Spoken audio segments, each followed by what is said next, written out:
ఓం శ్రీమాత్రే నమః. శ్రీ శివాయ గురవే నమః. యఃకర్త జగతాం భర్త సంహర్త మహసాం నిధి ప్రణమామితమాదిత్యం బహిరంతస్తమోపహం. వీక్షకులు నమస్కారం. నేను మీ దేవులపల్లి రామకృష్ణ శాస్త్రి, ఆర్కే మాతృశ్రీ తెలుగు జ్యోతిషపరమైన యూట్యూబ్ ఛానల్. ఇప్పుడు సెప్టెంబర్ నెల 29వ తేదీ నుండి అక్టోబర్ నెల 5వ తేదీ వరకు గల గ్రహ స్థితిగతులని ఒకసారి పరిశీలన చేద్దాం. కన్యా రాశిలో రవి, బుధ, కేతు గ్రహాలు. తులారాశిలో శుక్రగ్రహం. కుంభరాశిలో శని వక్రస్థితిలో ఉన్నారు.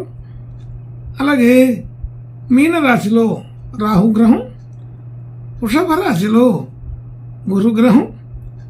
మిథున రాశిలో కుజగ్రహం.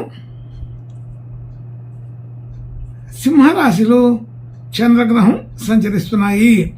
ఇటువంటి గ్రహ సంచారాన్ని అనుసరించి ఈ వారం రాశులకి వార ఫలాలు తెలుసుకుందాం. ఓం శ్రీమాత్రే నమః. ఇప్పుడు సింహరాశి వారి గురించి తెలుసుకుందాం. సింహరాశి వారికి రాశిలో చంద్రగ్రహం, అలాగే 2వ స్థానంలో రవి, బుధ, కేతు గ్రహాలు.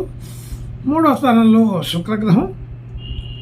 అలాగే 7వ స్థానం 7వ స్థానంలో శనిగ్రహం.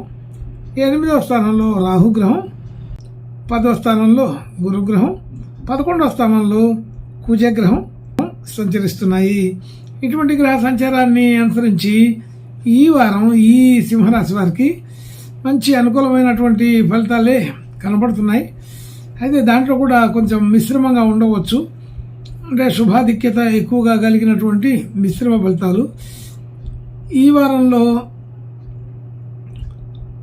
అయితే మనకు లేకపోయినా ఇదే సమయంలో సూర్యగ్రహణం కూడా వచ్చే అవకాశం ఉంది. ఈ రాశ్యాధిపతి క్షీణపడుతున్నాడని అర్థం. కాబట్టి ఈ రాశ్యాధిపతి క్షీణపడుతున్నాడు అంటే ఈ రాశ్యాధిపతికి సంబంధించిన, ఈ రాశికి సంబంధించిన వాళ్ళకి కూడా కొంత ప్రతికూలత కనబడుతుందని తెలుసుకోవచ్చు. అయితే మన దగ్గర ఇటువంటి వాతావరణం ఉండకపోవచ్చు, కానీ ఈ వాతావరణం లేకపోయినప్పటికీ కూడా ఎక్కడున్నా సూర్యగ్రహానికే జరుగుతుంది. కాబట్టి సూర్య సంబంధించిన రాశికి కొంత ఇబ్బందులు కలిగే అవకాశం ఉంటుంది. ఈ వారం కొంచెం జాగ్రత్తగా ఉండాలి.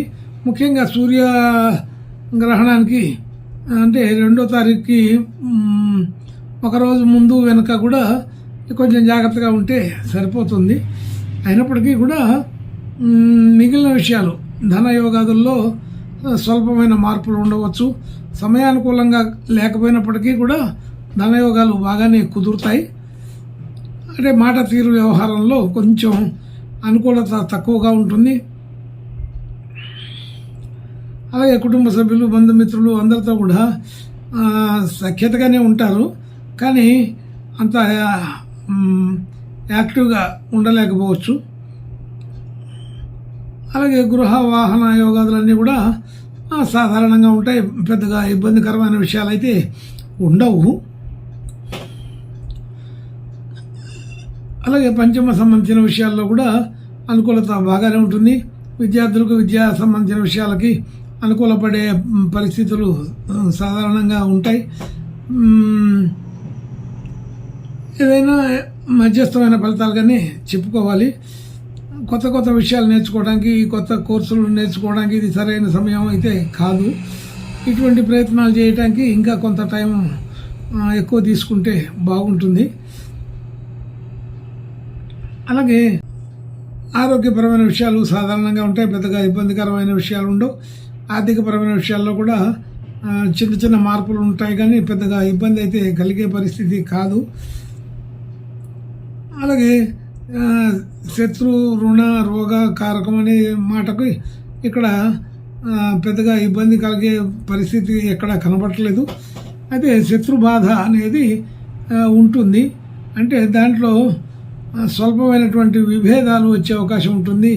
అంటే కొత్తగా శత్రువులు లాంటి వాళ్ళు వచ్చినా వాళ్ళు రాకపోయినా ముందు మాటల ద్వారా కొత్తగా ఇంట్లో ఉండే జనాభాతో కానీ బంధుమిత్రులతో కానీ మాట తీరు వల్ల కొద్దిగా శత్రుత్వాలు పెంచుకోవడం జరుగుతుందని తెలుస్తుంది. అంటే మాటలు సవ్యంగా అనుకూలంగా ఉంటే ఇటువంటి సందర్భాలు రాకపోవచ్చు. కానీ చిన్న మాటల వల్ల చిన్న ఇబ్బందులు మనస్పర్ధలు వచ్చే అవకాశం ఉంటుంది. అది జాగ్రత్తగా ఉండి అటువంటి పరిస్థితి లేకుండా చూసుకుంటే సరిపోతుంది. అలాగే సప్తమ సంబంధించిన విషయాల్లో భార్యాభర్తల మధ్య అనుకూలత బాగానే ఉంటుంది. పెద్దగా ఇబ్బందికరమైన విషయాలు ఉండవు. మరి కొత్తగా పెట్టుబడులు పెట్టడం, డిపాజిట్లు చేయటం, షేర్ మార్కెట్ మొదలైన విషయాల్లో కొత్తగా ప్రయత్నం చేసే వాళ్ళకి అనుకూలమైన పరిస్థితి ఉంటుంది. పెద్దగా ఇబ్బందికరమైన విషయాలు అయితే కాదు. అలాగే భాగ్యస్థితి కూడా కొంత వృద్ధికరంగానే ఉంటుంది. ఉద్యోగ సందర్భంగా ఉద్యోగ వ్యవహారాది విషయాల్లో కూడా సాధారణ స్థితి ఉంటుంది. ఆర్థికపరమైన విధానాల్లో కొద్దిగా గట్టిగానే ఉంటుంది. అన్నీ కూడా చెప్పవచ్చు. అలాగే మనం చేసిన పనులకు గుర్తింపు, గౌరవాలు వచ్చినప్పటికీ ఇంకా అసంతృప్తి కూడా కొంత కలిసే ఉంటుంది. కాబట్టి ఈ వారం సాధారణమైన ఖర్చులు, సాధారణమైన వ్యవహారాలు, మానసికంగా కొంత చికాకు ఉంటుంది, అసంతృప్తి ఉంటుంది. ఖర్చుల విషయంలో కూడా తొందరపాటుతనంతో కొన్ని ఖర్చులు చేయవలసి వస్తుంటుంది. అనుకోకుండా దుబారా ఖర్చులు జరుగుతుంటాయి. అవన్నీ కూడా గమనించుకుంటే సరిపోతుంది. అయితే పెద్దగా వ్యతిరేకత లేని వారమే, కానీ అనుకున్న పనులు అనుకున్నట్టుగా జరగకపోవడం, కొద్దిగా చికాకుని, మానసికంగా అసంతృప్తిని కలుగజేసే పనులు ఎక్కువగా ఉంటాయి ఈ వారంలో అని గుర్తుంచుకోండి. అలాగే మనం చేసిన పనులు కొంత వేగంగా నిర్ణయం తీసుకున్న పనులు కూడా చేయలేకపోవడం, లేకపోతే చేయడానికి కుదరకపోవడం జరుగుతుంటుంది. అలాంటి సందర్భంలో ఈ వారంలో అంత అనుకూలత లేదని కూడా చెప్పాలి. అయితే మధ్యస్థంగా ఉంటుంది, మిశ్రమ ఫలితాలు ఉంటాయని చెప్పుకోవాలి. దూర ప్రయాణాలు చేయకుండా ఉండండి. దగ్గర ప్రయాణాలు, తప్పనిసరి ప్రయాణాలు అయితే పర్వాలేదు, ఇబ్బంది ఏమీ ఉండదు. కానీ ప్రయాణాల్లో కొంచెం జాగ్రత్తగా ఉండమని చెప్పబడుతుంది.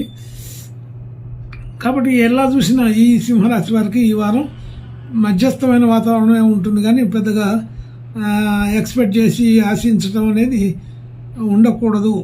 ఎక్కువ అలా చేసిన వాళ్ళకి అసంతృప్తి మిగులుతుంది అని తెలుస్తుంది.